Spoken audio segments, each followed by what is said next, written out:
saben, tendríamos nuestra segunda y última parte. Ya voy a comenzar, cualquier cosa que se levanten o algo tiene que pedir permiso. Vamos a ver la segunda y última parte del evento cerebrovascular. Ya habíamos conversado la terminología, etcétera, etcétera, la parte anatómica. Hoy nos toca hablar acerca del evento cerebrovascular hemorrágico. Esta sería la última clase de este año y la siguiente clase, pues para que ustedes tengan algo que hacer en este feriado, aburrido y todas esas cosas, para que no pasen aburridos, estos días ahí de hipocresía, de mentiras. Entonces tienen ustedes 3 temas para poder estudiar tranquilamente. Divertido. Para que tengan algo que hacer. Así que no tengo nada que hacer en el feriado. Ya tienen ustedes ahí. Gracias a mí, ustedes ya tienen que hacer. No tienen que agradecerlo, yo lo hago desinteresadamente. Solo con el afán de poder ayudarles. ¿Ya? Ahora, bueno, pues ya dijimos nosotros y conversamos mucho acerca de qué sucede cuando el vaso sanguíneo se obstruye, que provoca un isquemia y bla, bla, bla, todo lo que ya hemos conversado. ¿Ya? Ahora vamos a pasar qué pasa cuando el vaso se rompe. Entonces, en relación a que el vaso se rompe, la sangre se extravasa, la sangre se expresa a nivel del parénquima encefálico y puede ubicarse en 2 lugares. Por ende, lo primero que vamos a conversar son los tipos de eventos cerebrovasculares de tipo hemorrágico. Y luego conversamos a detalle cada uno. Si el sangrado se encuentra dentro del parénquima encefálico, dentro de la zona sólida del encéfalo, se conoce como evento cerebrovascular de tipo hemorrágico intraparenquimatoso, o nosotros le llamamos HIP, hematoma intraparenquimatoso. Si bien es cierto, ese tipo de siglas no están bien vistas, pero nosotros utilizamos HIP, hematoma intraparenquimatoso, por si acaso en algún momento usted lo escuche. Entonces, ese es un tipo. Si la sangre está dentro del parénquima, se llamará hematoma intraparenquimatoso o eso hemorrágico de tipo intraparenquimatoso. Pero si el sangrado o la imagen hiperdensa, tomográficamente hablando, la sangre se encuentra en el espacio subaracnoideo, entonces a eso se lo conoce como hemorragia subaracnoidea. Entonces son los 2 tipos. Según la literatura, más frecuente es el hematoma intraparenquimatoso. Recuerda usted que habíamos dicho que el 80% de los eventos cerebrovasculares eran isquémicos y el 20% eran hemorrágicos. Obviamente son valores que pueden variar en dependencia del libro, análisis, etc. Pero para tener una idea, de este 20% del evento cerebrovascular hemorrágico, el 15% corresponde al hematoma intraparenquimatoso y el 5% corresponde a la hemorragia subaracnoidea. Les repito, no son valores exactos, no son valores que no pueden modificarse, se modifican en dependencia de la literatura, la análisis, etc., pero para tener una idea de la frecuencia de cada uno. ¿Ya? Vamos hablando acerca del hematoma intraparenquimatoso. Lo ideal sería iniciar hablando de la fisiopatología, pero para poder entender o conversar acerca de la fisiopatología, debemos conversar previamente un poquito de lo que es la etiología. ¿Cuáles serían las probables etiologías del hematoma intraparenquimatoso? Entonces, sin lugar a dudas, nosotros podríamos clasificar a la etiología del hematoma intraparenquimatoso en primarias y secundarias. Usted ya sabe qué significa cada terminología. Dentro de las primarias, que es la más frecuente de todas, lo más frecuente de causa de hematoma intraparenquimatoso son los de origen hipertensivo. Son los más frecuentes. O sea, los más frecuentes son los primarios, y de los primarios el más frecuente es el de origen hipertensivo. Y lo otro que tenemos como causa primaria es algo que ya habíamos conversado, que es la angiopatía amiloide o congófila. Que ya conversamos también la fisiopatología de ella. Pero bueno, luego podemos hacer un recordering ahí de cada una. Entonces, el hematoma intraparenquimatoso hipertensivo, de origen hipertensivo, y la angiopatía amiloide o congófila. Dentro de las secundarias hay un sinnúmero de causas que pueden provocarlo, que realmente sería ahondar quizás muchísimo, pero podemos conversar quizás en los más frecuentes. Por ejemplo, decíamos que una hemorragia lobar en un anciano era una angiopatía amiloide. ¿Y si era un joven? ¿Eso qué era? ¿Cuál era la causa de la hemorragia lobar? Una malformación arteriovenosa. Ahora, la malformación arteriovenosa forma parte de un gran grupo de estructuras de alteraciones que se llaman malformaciones vasculares. O sea, malformaciones de los vasos sanguíneos. Los vasos sanguíneos salieron mal hechos, mal formados, son malformaciones vasculares. Dentro de las malformaciones vasculares, la principal, la más conocida es lo que acabo de ustedes mismos comentar, que es la malformación arteriovenosa. ¿Ya? La malformación arteriovenosa es la malformación vascular más frecuente de todas, la más frecuente de todas, y casi siempre es sintomática. ¿Ya? También tenemos otro tipo de malformación vascular, como por ejemplo el angioma venoso. El angioma venoso es la malformación vascular más frecuente de las asintomáticas. O sea, el angioma venoso puede ser que alguno de nosotros tengamos un angioma venoso. Quizás de aquí 4 de los que estamos aquí tenemos un angioma venoso. ¿Cómo lo vamos a saber? Nunca en la vida lo vamos a saber. Quizás usted se hace una resonancia magnética y angioresonancia porque tiene cefalea y usted se asusta por tal cosa, le sale normal y aparece un angioma venoso. Eso eso no causa absolutamente nada. Es frecuente, el más frecuente de los asintomáticos. Y la malformación arteriovenosa es la más frecuente en general y esta sí que es sintomática. Entonces el angioma venoso es simplemente un hallazgo, nunca va a dar sintomatología. Lo que se dice en la literatura es que si usted hace un estudio y observa un angioma venoso, así como se formó mal esa vena, que lo voy a conversar un poco mejor que eso, puede ser que también se haya formado mal un vaso. Entonces sí le obliga a analizar bien todo el árbol vascular, a ver si de casualidad no tiene una malformación arteriovenosa que aún no se haya roto, o tiene por ahí un aneurisma cerebral que aún no se haya roto. O sea, eso sí me obliga, pero si es solo el angioma venoso, usted no se preocupe, que eso no va a pasar nada en la vida. ¿Ya? Dentro de las malformaciones vasculares también tenemos otro que se conoce como el cavernoma, por ejemplo. Tenemos también, por ejemplo, las fístulas durales. Y así estarían dentro de las más frecuentes de las malformaciones vasculares. ¿Cuál sería otra causa de un secundaria de evento cerebrovascular de tipo hemorrágico? Subtipo intraparenquimatoso. Lo que hemos conversado, ¿no? El uso de, por ejemplo, de anticoagulantes, antiagregantes o fibrinolíticos. Por ejemplo, el paciente con ese isquémico, usted le coloca un fibrinolítico y sangra. Sería una causa secundaria de un hematoma intraparenquimatoso. ¿Ya? O el paciente que está tomando warfarina y por el motivo que sea, sangra. O de una manera un poquito más anecdótica, con un paciente que esté tomando antiagregantes, ¿no? Y que luego también sangra. El consumo de drogas. Saben muy bien, yo siempre les nombro la cocaína, porque es la más fisiopatológicamente entendible, no porque me guste, porque venda, ni nada de esas cosas, sino que simplemente la cocaína tiene una fisiopatología bastante interesante y me gusta siempre comentarla. Usted ya sabe que el nivel AMA o el ATOM es la que degrada la adrenalina. Y como la degrada, la adrenalina aparece, el paciente se hipertensa y provoca una hemorragia cerebral secundaria al consumo de drogas.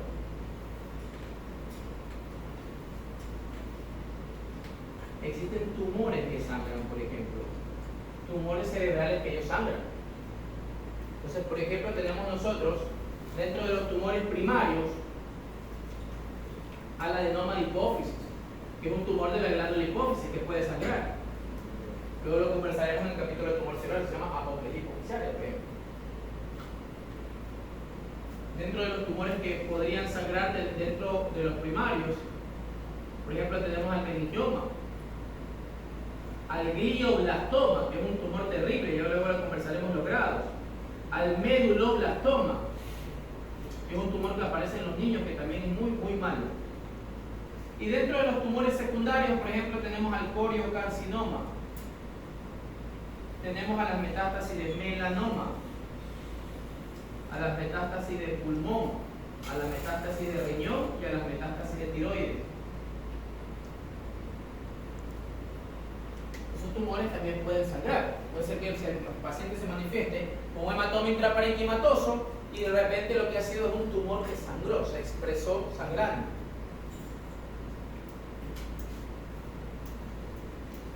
Ya conversamos acerca del uso de anticoagulantes.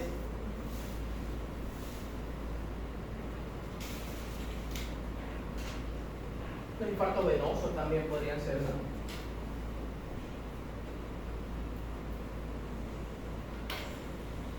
Entonces estas serían las probables etiologías que puedan tener un hematoma intraparenquimatoso.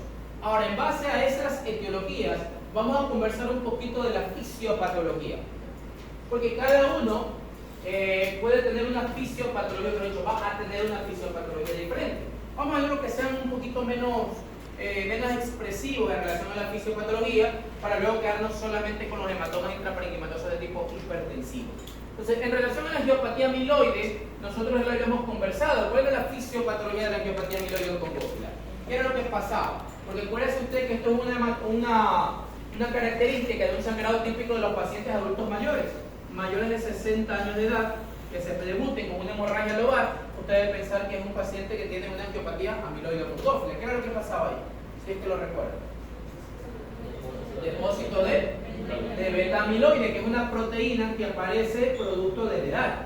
Entonces se depositaba el beta amiloide en las paredes de los vasos sanguíneos y eso provocaba fragilidad capilar. Y entonces, por tanto, la fragilidad capilar daba como consecuencia una ruptura del vaso sanguíneo y sangrado. Era bastante masivo, por eso provocaba una hemorragia de tipo lobar. ¿Ya? Hablando de las malformaciones vasculares, por ejemplo, tenemos a la malformación arteriovenosa. La fisiopatología de la malformación arteriovenosa también es bastante interesante. Usted sabe por sus profundos conocimientos de histología que los vasos sanguíneos primero inician con una arteria, que luego se transforma en una arteriola, que es más fina, y luego termina formando los capilares arteriales. Y en la parte venosa es todo lo contrario, ¿no? Inician los capilares venosos, que luego se transformaban en una vénula y que luego terminaban transformándose en una vena. Es decir, que existe una disminución progresiva del calibre vascular y luego un aumento progresivo del calibre vascular. En las malformaciones arteriovenosas, ese cambio progresivo de arteria a vena no sucede, sino que de manera inmediata una arteria con un calibre de arteria se comunica directamente con una vena. Ambos se comunican de forma directa. Entonces, como no existe ese deterioro o esa disminución progresiva del calibre y luego ese aumento progresivo del calibre, eso hace que los cambios de presiones sean demasiado bruscos. Y como los cambios de presiones son bruscos, se rompen fácilmente, provocando un sangrado o una hemorragia lobar que es frecuente en los pacientes jóvenes. Porque es difícil que un anciano o un adulto con ese cambio de flujo tan brusco no se haya roto previamente. Doctor, ¿existe la posibilidad de que una persona nazca con una malformación y no se rompa? Sí, sí existe la posibilidad de que eso suceda. ¿Y qué es lo que pasa después? Como ya no se rompió en la etapa juvenil, se calcifica, desaparece, se autoexcluye, porque por causa de la vida pues no se rompió. Entonces luego ya en los jóvenes, ancianos, yo tengo el caso de un paciente que tiene un adenoma de hipófisis, un tumor hipoficiario, y tiene una lesión del otro lado calcificada, que pensábamos que era un tipo de tumor que calcifica, pero realmente era una malformación. Y ya tenía el señor 70 y dice cuántos años de edad. Entonces a esa edad sería difícil que recién se vaya a romper. Si no se rompe en la juventud, tampoco se va a romper ahora. Eso se calcifica, se autoexcluye y desaparece. ¿Ya? Eso con respecto a la malformación arteriovenosa. Con respecto al angioma venoso. El angioma venoso ahora se lo conoce como anomalías del desenvolvimiento venoso.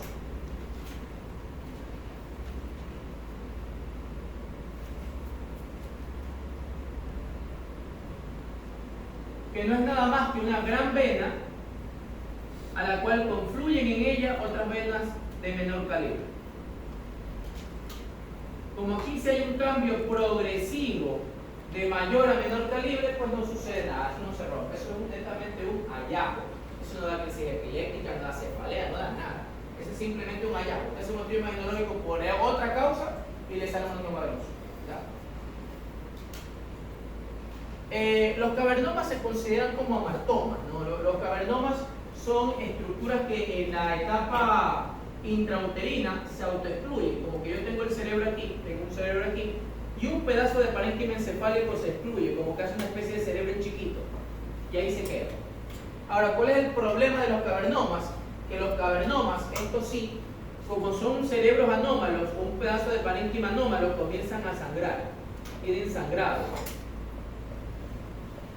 que no se manifiestan de forma profusa, que no provoca un gran hematoma intraparenquimatoso que pueda matar al paciente, pero sí comienzan a haber zonas que sangran, generalmente en diferentes estadios, sangrados antiguos, sangrados nuevos, sangrados viejos, sangrados más nuevos todavía, y provoca un aspecto bastante irregular. Y lo que sí es muy frecuente es que estos pacientes, debido a esa alteración, tengan crisis epiléptica. Si no provoca un sangrado masivo, que hagan que el paciente deteriore, que hagan que el paciente se muera, pero sí puede ser epileptógeno. Y las fístulas durales pues son comunicaciones de la dura madre que no son tan frecuentes de poder observar. Con respecto a los anticoagulantes, antiagregantes y feridolíticos, ya lo conversamos, ya entendimos la farmacología de cada uno, no vamos nosotros a conversar. Con respecto a las drogas, pues hemos explicado ya. Con respecto a los tumores cerebrales, pues ya tenemos los tumores que más frecuentemente pueden provocar algún tipo de sangrado. Y pues los infartos venosos, usted sabe muy bien por su profundo conocimiento de neuroanatomía que nosotros tenemos un circuito venoso, el seno sagital superior, luego el seno sagital inferior que se continúa con el seno recto, que luego llegan hacia la prensa del óvulo tórculo, confluencia de los senos, que luego la sangre sale por los senos transversos, que luego se transforma en el seno sigmoideo, etc. Entonces, si yo tengo un infarto venoso, una obstrucción en cualquier parte de la circulación de estas venas, pues obviamente el éxtasis venoso va a provocar un sangrado. Estos son los infartos venosos. Hablemos ahora de la fisiopatología de los hematomas intraparenquimatosos de origen hipertensivo. Nos quedaremos solamente con esto.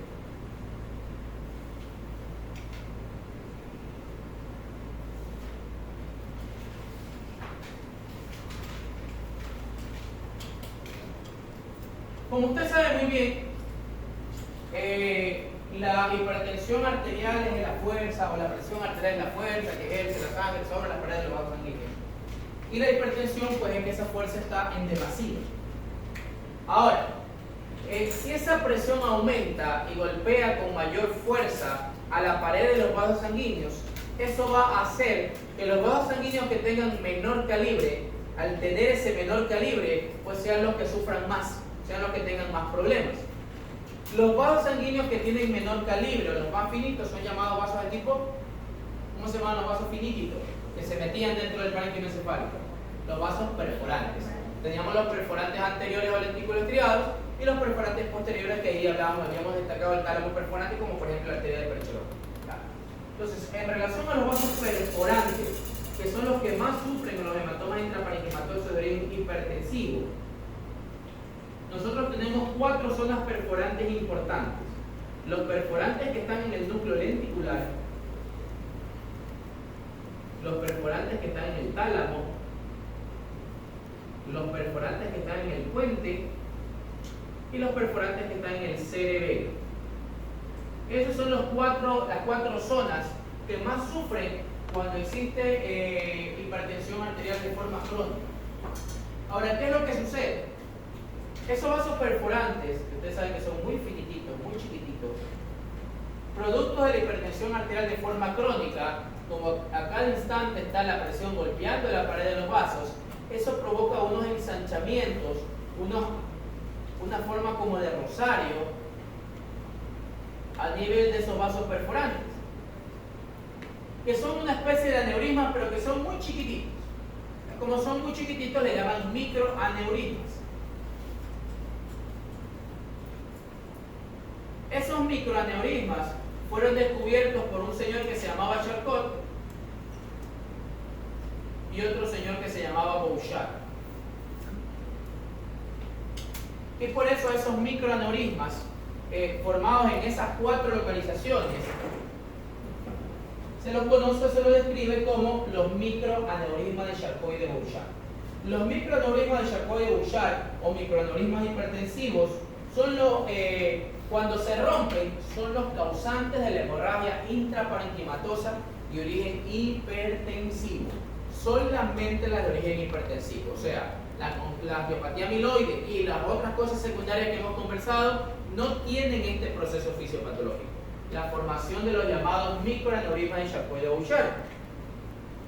Es por eso entonces, usted ya sabe que la localización de las hemorragias típicas del tipo hipertensivo, si esto es la cabeza del núcleo caudado, esto es el tálamo, esto es el núcleo lenticular, son por los vasos perforantes lenticulares a nivel del núcleo lenticular, por los vasos perforantes talámicos a nivel del tálamo. Y si yo dibujo ahora el tronco encefálico,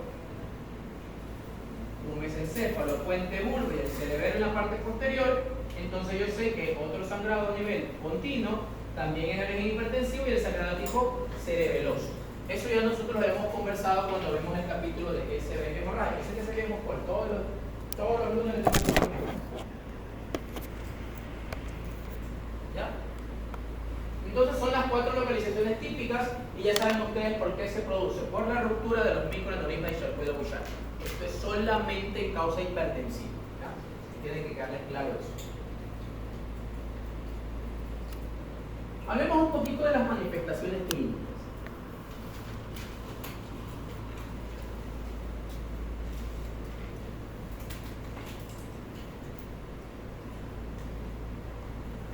Las manifestaciones clínicas obviamente van a depender típicamente y casi exclusivamente del sitio donde se encuentra el sangrado. Y no solamente el sangrado, recuerde usted que el sangrado tiene aparte un edema perilesional. Entonces la lesión puede estar dada por la sangre y por el edema perilesional que provoca la sangre. A veces tenemos hemorragias, qué sé yo, del lóbulo parietal, pero que se manifiestan o debutan como un defecto motor. ¿Por qué? Por el edema perilesional, la zona de lesión.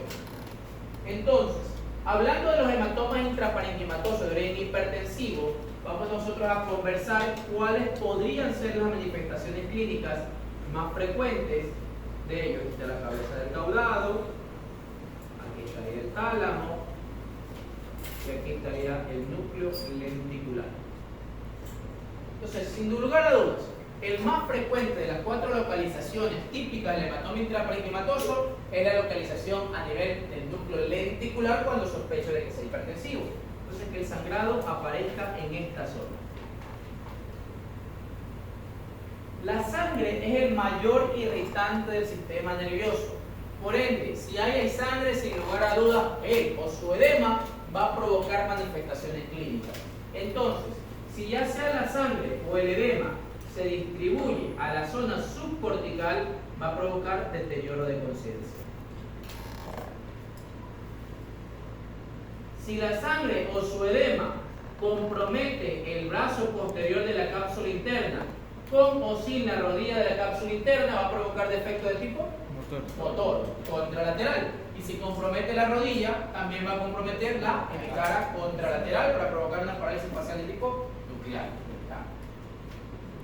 La literatura también habla que a nivel del núcleo lenticular va descendiendo, en ocasiones va descendiendo el fascículo óculo-cefalogiro.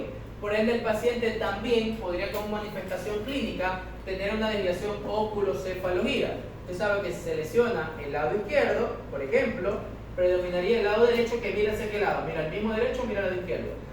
Mira al lado izquierdo. Entonces el paciente quedaría mirando a la lesión por lesión del fascículo óculo-cefalogiro. ¿Claro?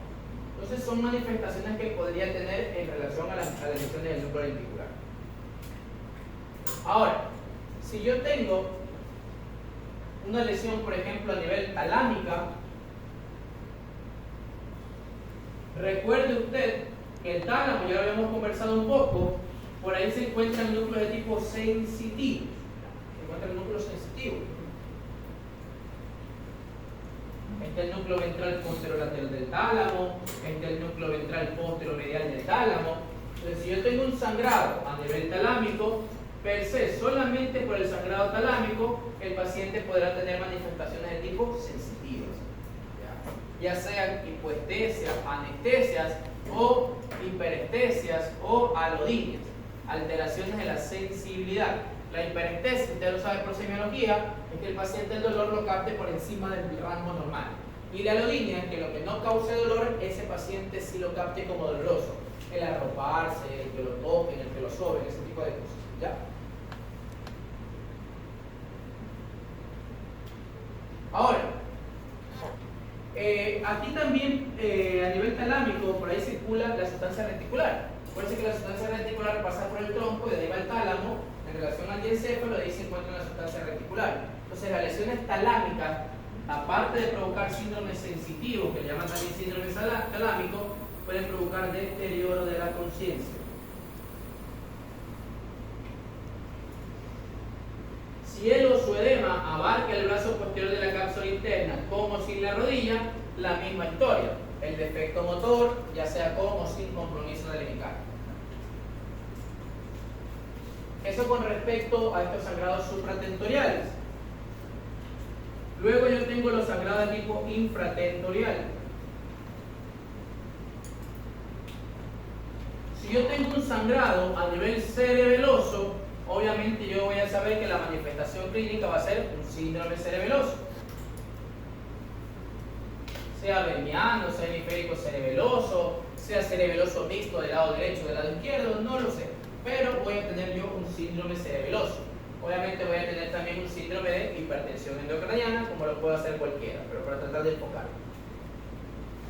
Cuando la lesión se encuentra en el puente o el sangrado espontino, ¿qué voy a tener yo? ¿Qué manifestaciones clínicas va a tener el paciente que tiene un sangrado en el puente?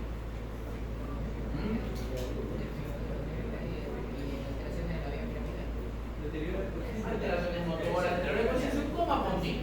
Usted ya sabe qué es lo que tiene, ¿no? Un coma pontino con alteraciones de reflejo que usted ya lo conoce, con posturas determinadas que usted ya lo conoce, con alteraciones respiratorias que usted ya lo conoce, con un nivel de conciencia comatoso. Ahí es difícil que no comprometa la conciencia porque la sangre es un alto irritante, es el coma pontino. Este es el menos frecuente, pero el de peor pronóstico. Obviamente, estos pacientes que tienen sangrado pontino prácticamente son pacientes que van a fallecer sin lugar a dudas. No se les puede hacer nada, simplemente conversar con la familia y saber que el pronóstico de ellos es exageradamente malo. ¿Ya? Ahora, aparte de lo que les digo, el problema puede tener la sangre, el problema puede tener el edema perilesional, pero otro problema que existe es que recuerde usted que aquí, a medial de estas estructuras, se encuentran unas cavidades que están repletas de líquido cefalorraquídeo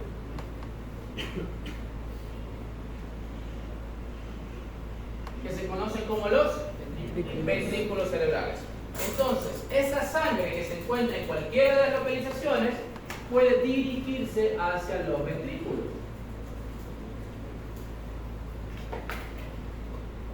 Puede dirigirse a los ventrículos, un sangrado aquí, un sangrado acá, puede dirigirse hacia los ventrículos. Entonces, por los ventrículos cerebrales circula el líquido cefalorraquídeo. No circula nada más.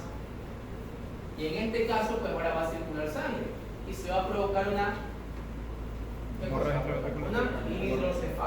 hidrocefalia.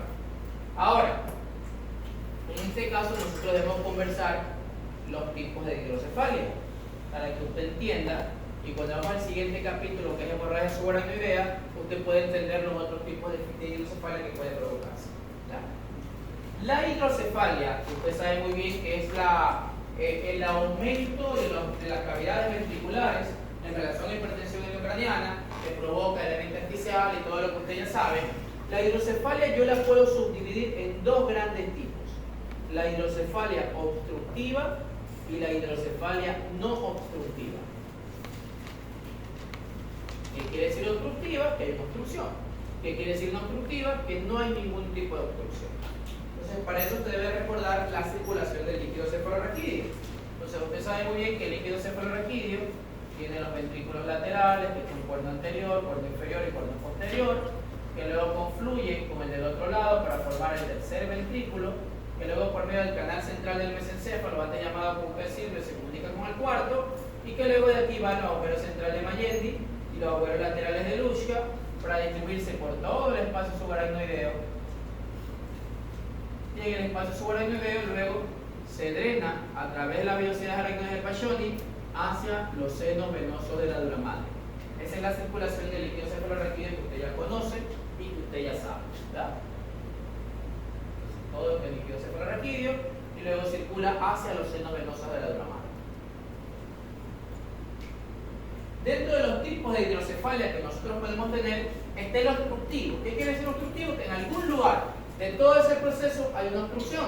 Por ende, el líquido cefalorraquídeo se estanca y comienza a aumentar. Existe también una causa no obstructiva. La única causa de una hidrocefalia de tipo no obstructiva son los tumores de plexo coroideo.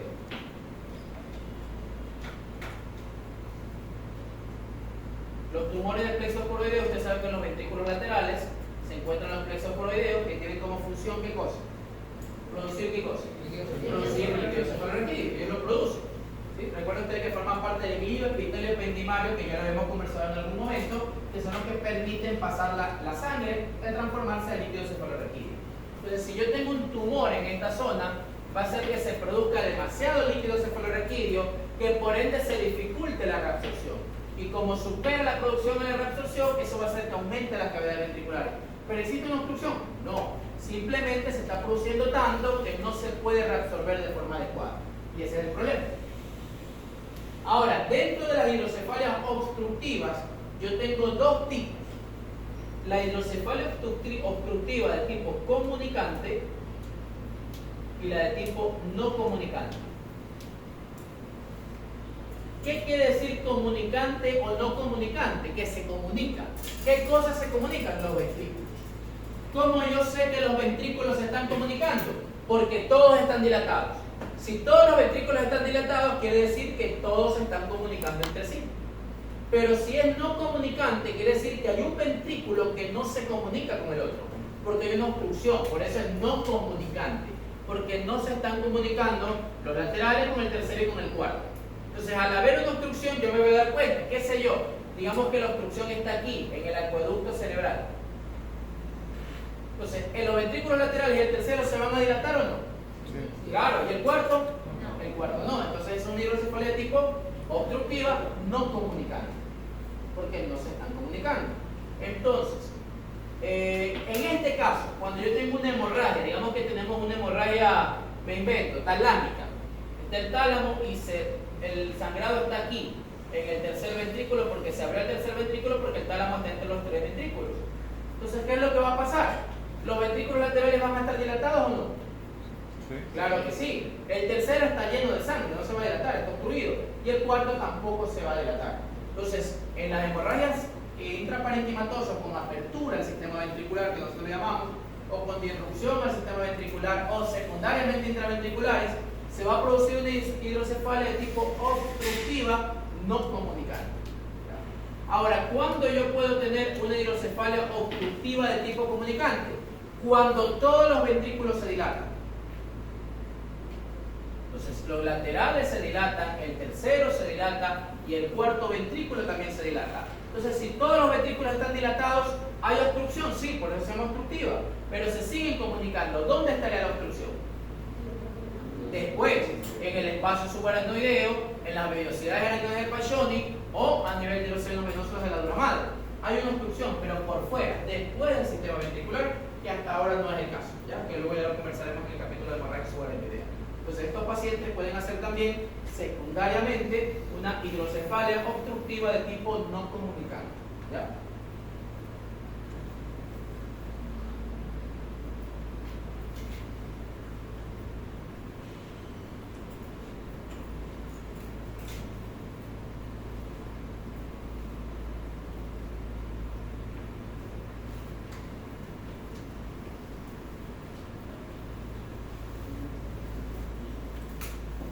Hablemos del diagnóstico.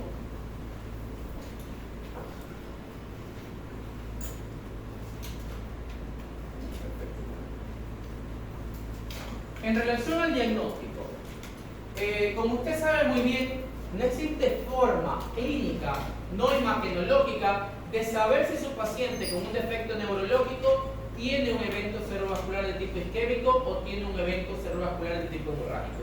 Si usted le llega a un paciente con un trastorno motor, sensitivo, deterioro de conciencia, o lasnoma pontino, trastorno cerebeloso, o lo que sea que llegue, usted, si de forma súbita, dice esto es súbito, y lo súbito es vascular hasta que no se demuestre lo contrario. Y usted sospecha de un evento cerebrovascular, si isquémico o hemorrágico. ¿Cómo usted lo confirma o lo descarta? Pues usted, como su diagnóstico, como le va a ser igualito que el isquémico, usted va a pedir ¿qué cosa? Estudio. Una tomografía simple de cráneo.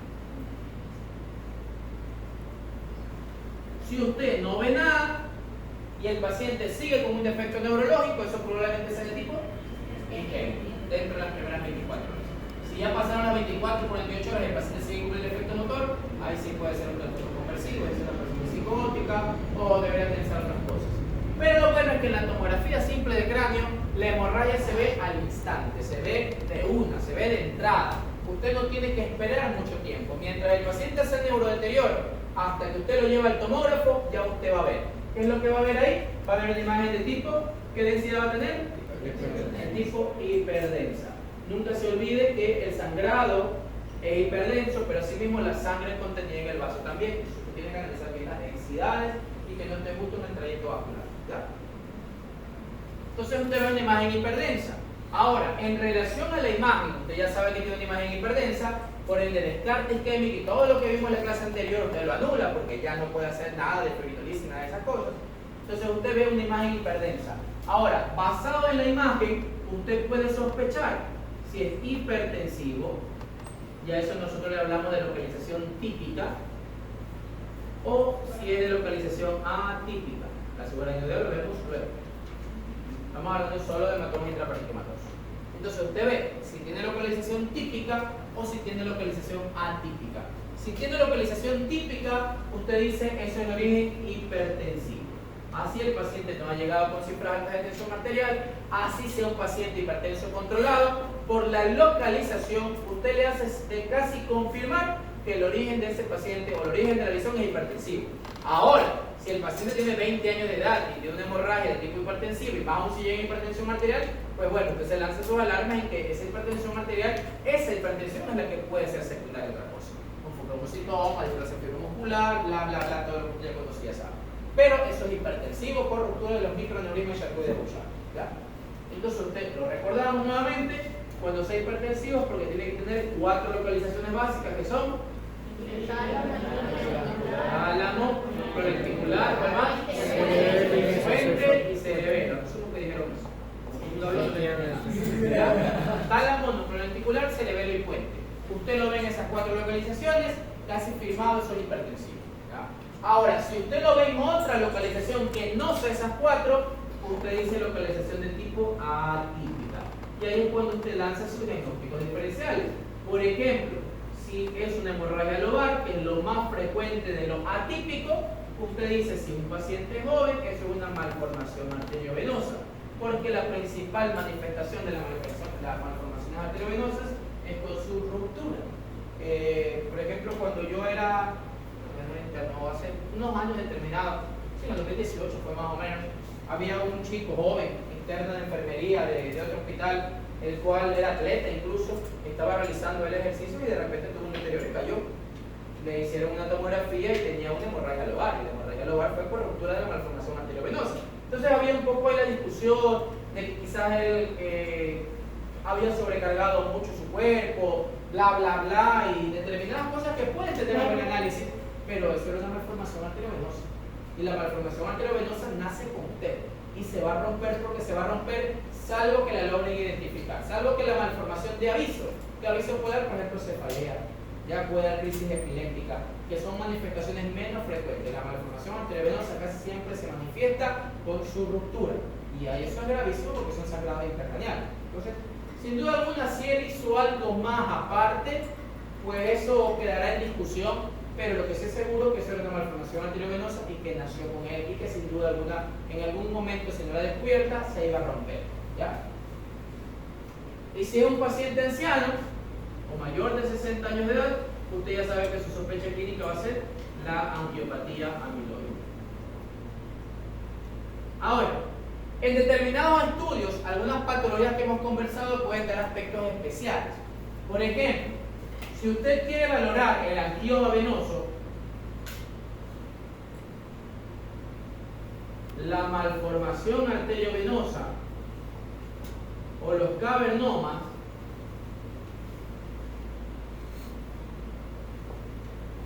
usted va a ver determinadas patologías o determinadas sospechas. Por ejemplo, el angioma venoso, como le digo, es un hallazgo. Eso usted lo va a ver cuando hace algún estudio contrastado. Por ejemplo, una tomografía contrastada que se la hizo porque sí, porque había una tomografía contrastada donde usted trabajaba y estaba con mucha cefalea y le dio la gana de hacerse, ¿ya? O una resonancia magnética contrastada, cualquier estudio que sea contrastado. Entonces, imagenológicamente hablando, usted lo que va a ver es lo que le grafiqué hace un momento, ¿no? Una gran zona venosa con afluentes venosos. Alguien una vez lo vio y dijo que eso se parecía a una cabeza de medusa y por eso le dicen el signo de la cabeza de medusa. Entonces, en el angioma venoso usted va a ver el signo de la cabeza de medusa, que va a ver el gran tronco venoso y los afluentes venosos más pequeñitos. Por eso le llaman también anomalía de desenvolvimiento venoso. Cuando que las venas se han ido desenvolviendo, pues quedó el gran tronco con los pedacitos pegados. ¿Ya? Con respecto a la malformación arteriovenosa, si es que se hace un estudio contrastado, porque tiene cefalea, porque tiene una crisis epiléptica, que son formas también de manifestaciones de las malformaciones arteriovenosas, pues en ese caso usted puede encontrar a la malformación arteriovenosa, demostrar el hallazgo de la malformación arteriovenosa con un estudio vascular, sea una angiotomografía, sea una angioresonancia. Lo ideal sería una angiografía, en donde usted lo que va a ver es un conglomerado, una especie de ovillo, que es la mezcla que tiene ahí la arteria con la vena.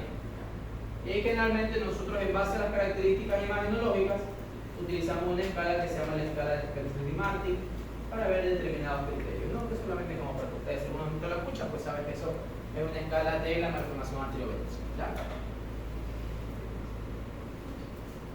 Con relación a los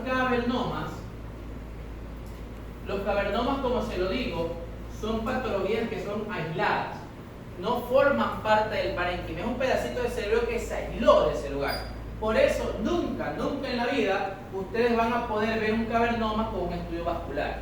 O sea, si usted hace una angiotomografía, o hace una angioresonancia, o hace una angiografía, usted no va a ver el cavernoma, porque el cavernoma se aisló de todo, se aisló del parénquima, se aisló de los vasos y bla, bla, bla.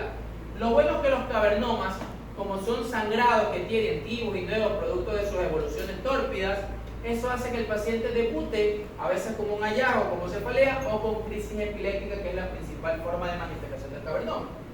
Entonces usted le hace una tomografía o le hace un estudio y ve que tiene unos pequeños sangraditos en zonas atípicas, pequeñitos ahí como puntiagudos, que usted dice podría ser un cavernoma. Como eso es lo que tiene sangre, yo necesito un estudio que sea sensible para ver sangre. Tengo la tomografía, pero tengo un estudio por resonancia magnética que es muy bueno para ver sangre. ¿Cuál es? El gradiente eco o la técnica Swan. Entonces yo pido una resonancia magnética, pero me enfoco en gradiente eco, técnica Swan, y yo voy a ver ahí las zonas de sangrado con unos punteados negros. En una resonancia magnética nuclear, yo lo que voy a ver, si ese es el cavernoma, como tiene varias zonas de sangrado diferentes, toma un aspecto bastante irregular que le llaman en palomitas de maíz. Entonces usted ve una imagen en palomita de maíz, que es lo que nosotros hablamos en relación a ver los cavernomas. ¿Ya?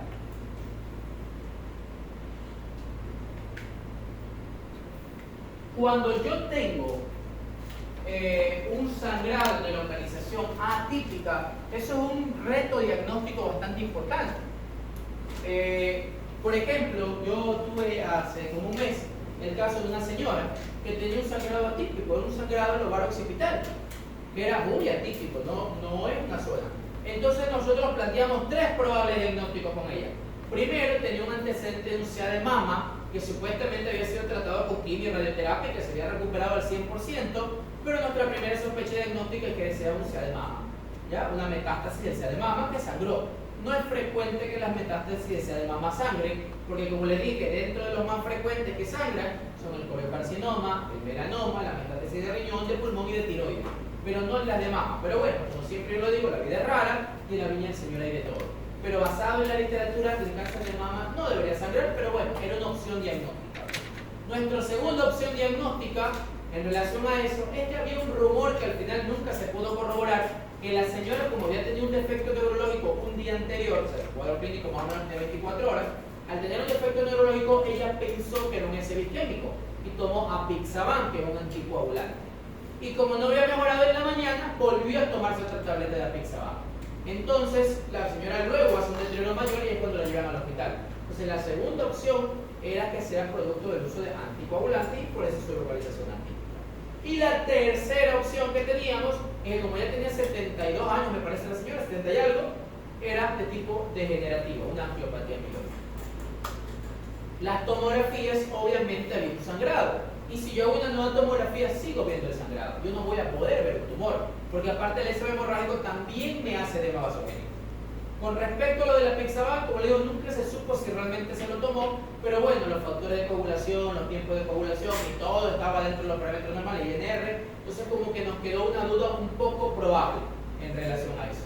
Luego, después de casi el mes o a las 3 semanas, hicimos un nuevo estudio tomográfico y pues bueno, la evolución del hematoma hasta ahora va como que probablemente fue de origen degenerativo. Pero la conclusión se va a llegar más o menos, dijimos, de unos 2 a 3 meses hacer un nuevo estudio imagenológico, esperar que todo el sangrado se reabsorba, a ver si se expresa algo. Si ya no se ve nada, fue de tipo degenerativo. Y si ya se ve una lesión tumoral, pues bueno, una metástasis quizás ya sea de mama. Pero toda esa sospecha y esa lucha, ese sí que no, nació por la localización atípica.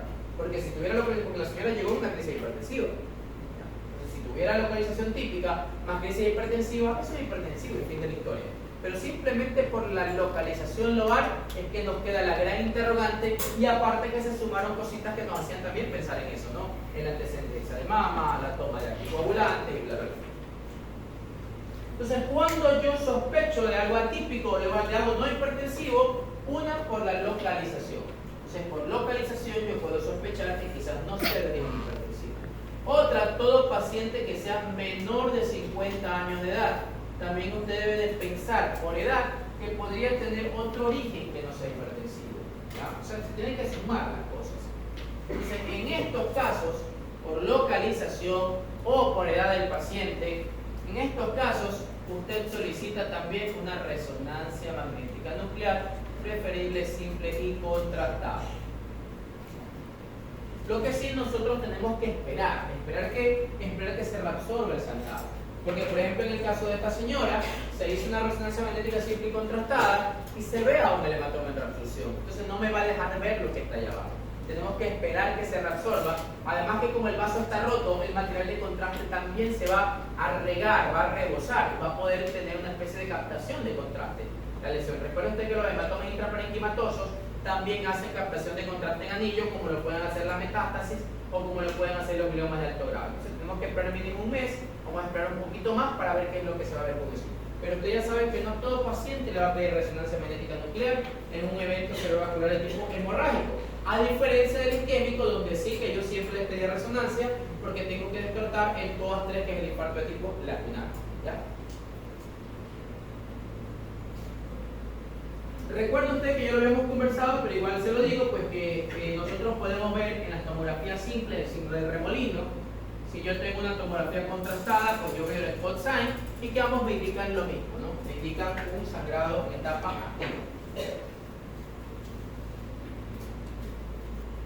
Ahora, para finalizar con el capítulo del hematoma intraparenquimatoso,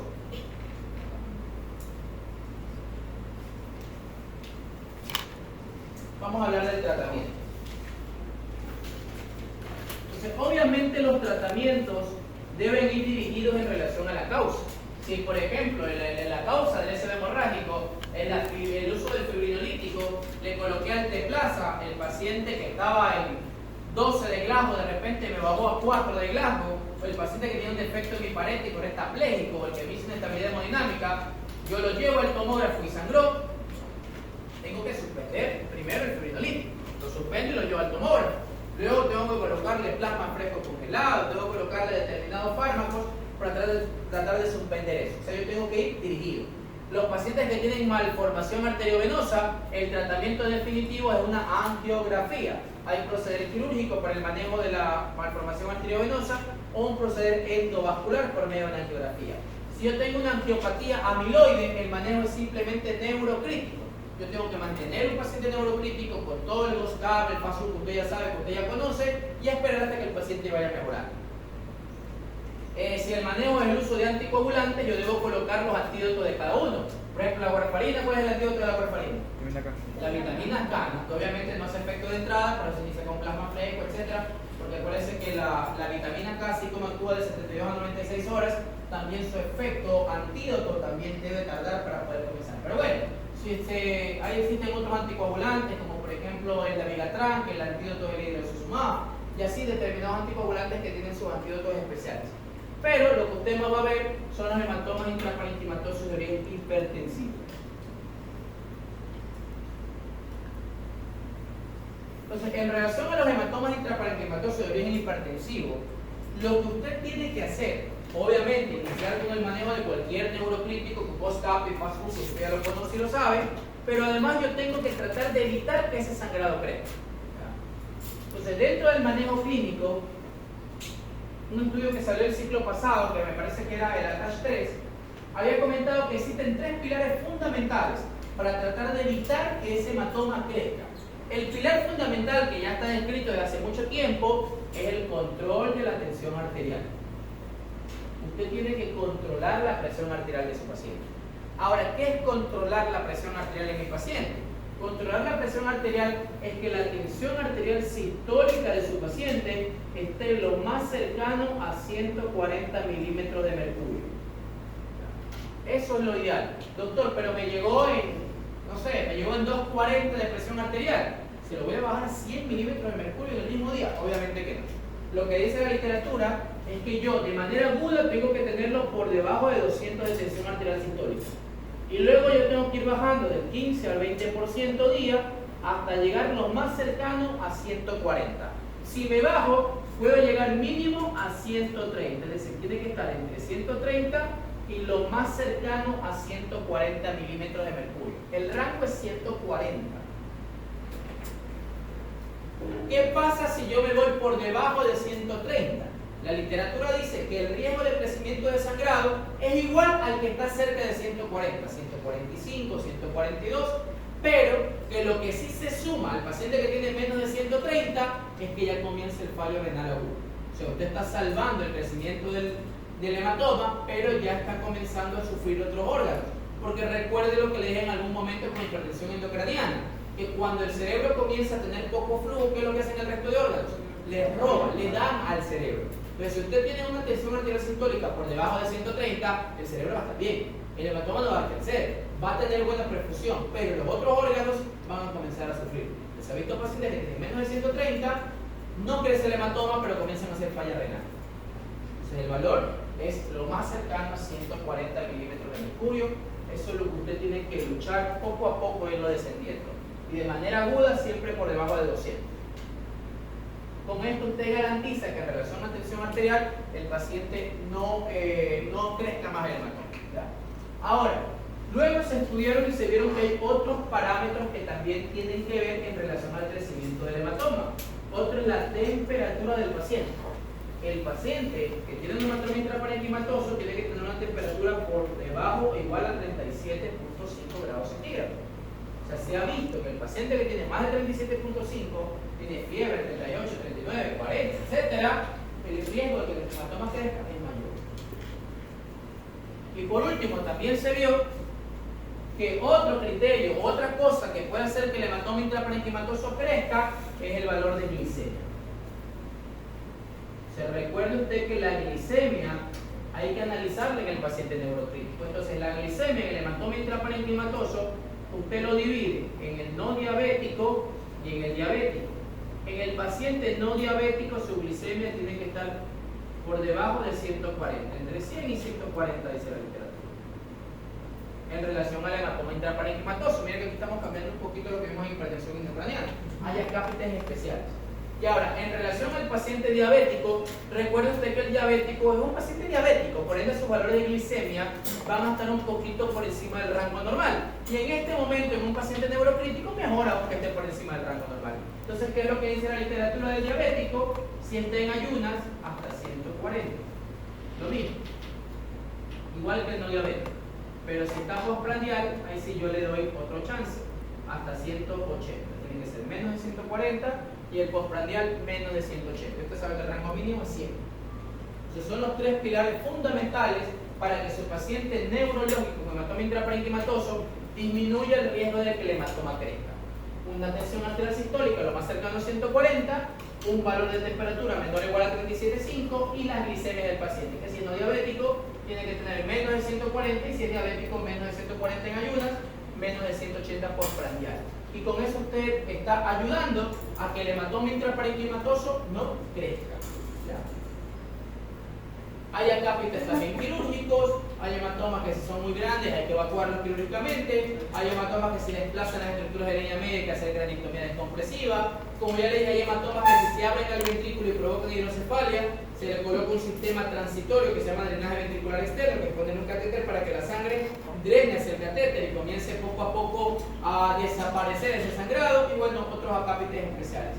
Pero dentro de la parte clínica, esto es lo más importante en relación al hematoma intraparenquimatoso.